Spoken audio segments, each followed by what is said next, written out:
भगवान की कथा का महत्व जीवन में अमृत के समान समझा जाता है।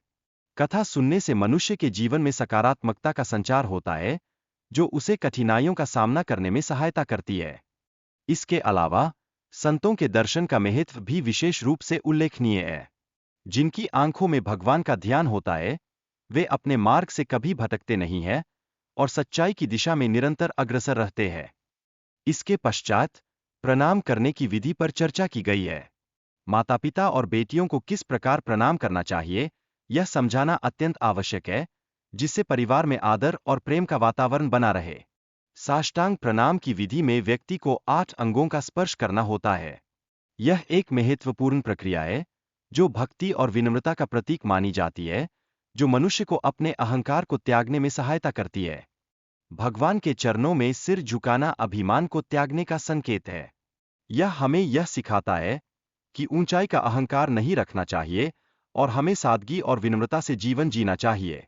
भगवान शंकर ने स्पष्ट रूप से कहा है कि जो व्यक्ति भगवान का गुणगान नहीं करते, उनकी जीवन की कोई मूल्य नहीं होती।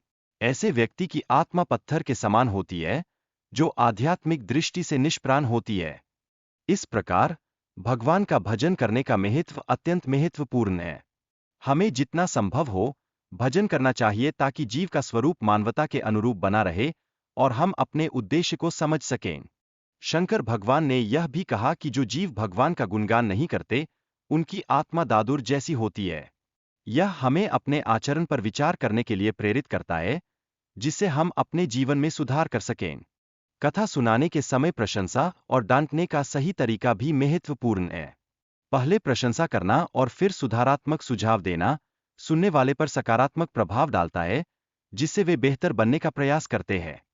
पाखंडी व्यक्ति अक्सर अपनी बातों से दूसरों को भ्रमित कर सकता है। सत्य की समझ न होने के कारण वह गलत जानकारी फैलाता है, जिससे समाज में गलतफहमियां उत्पन्न होती है।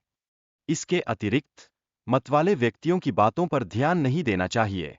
उनका नशा उनके विचारों को प्रभावित करता है, जिससे वे सही तरीके से अपनी बात नहीं रख पाते और समाज में भ्रम फैलाते हैं।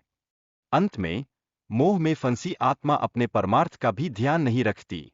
ऐसे व्यक्ति नशे में होते हैं और सही निर्णय लेने में असमर्थ रहते हैं।